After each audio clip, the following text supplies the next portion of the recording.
তো নমস্কার বন্ধুরা, আপনারা দেখতেই পাচ্ছেন আমি বর্তমানে আছি সেই ডিগাবোর রোড, সেই ডিগাবোর চা বাগানে। তো ওনারা যে বলবম অনুষ্ঠানটি করেছিলেন সেই ডিগাবোর থেকে আমাদের কালাইন কলেজ রোড হয়ে আমাদের যে সেই কলেজ রোড বিসর্জন ঘাটে যে জল ভরিয়ে আনেছিলেন পুরো 1 মাস। তো এই অনুষ্ঠানে আমি চলে এসেছি। তো আপনারা দেখতে পাচ্ছেন এই অনুষ্ঠানটা ওনারা পুরো 1 মাস নিরামিষ খান এবং শুদ্ধ মনে সেই ভগবানের পূজা দিয়ে থাকেন। তো আপনারা দেখতে পাচ্ছেন যে অনেক ভক্তরা এখানে আছেন।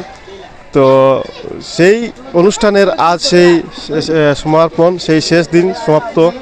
তো এখানে আমি চলে এলাম। তো এখানে সবাই এই সমস্ত দৃশ্যগুলি দেখার জন্য আপনারা সবাই পাশে থাকুন, সঙ্গে থাকুন, আমাদেরকে এভাবে সাপোর্ট করতে থাকুন।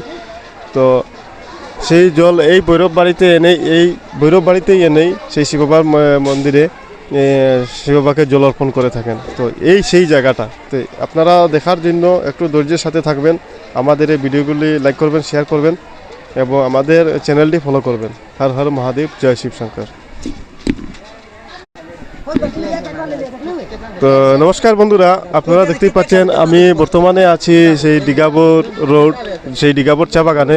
তো ওনারা যে বলবম অনুষ্ঠানটি করেছিলেন সেই ডিগাবোর থেকে আমাদের কালাইন কলেজ রোড হয়ে আমাদের যে সেই কলেজ রোড বিসর্জন ঘাটে যে জল ভরিয়ে আনেছিলেন পুরো 1 মাস।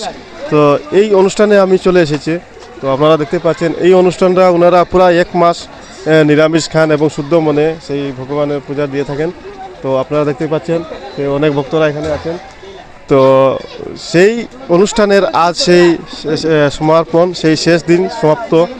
তো এখানে আমি চলে এলাম। তো এখানে সবাই এই সমস্ত দৃশ্যগুলি দেখার জন্য আপনারা সবাই পাশে থাকুন, সঙ্গে থাকুন, আমাদেরকে এভাবে সাপোর্ট করতে থাকুন। তো সেই জল এই ভৈরব বাড়িতেই এনেই সেই শিববাবার মন্দিরে শিববাবাকে জল অর্পণ করে থাকেন। তো এই সেই জায়গাটা, তো আপনারা দেখার জন্য একটু ধৈর্যের সাথে থাকবেন, আমাদের এই ভিডিওগুলি লাইক করবেন, শেয়ার করবেন এবং আমাদের চ্যানেলটি ফলো করবেন। হর হর মহাদেব, জয় শিব শঙ্কর।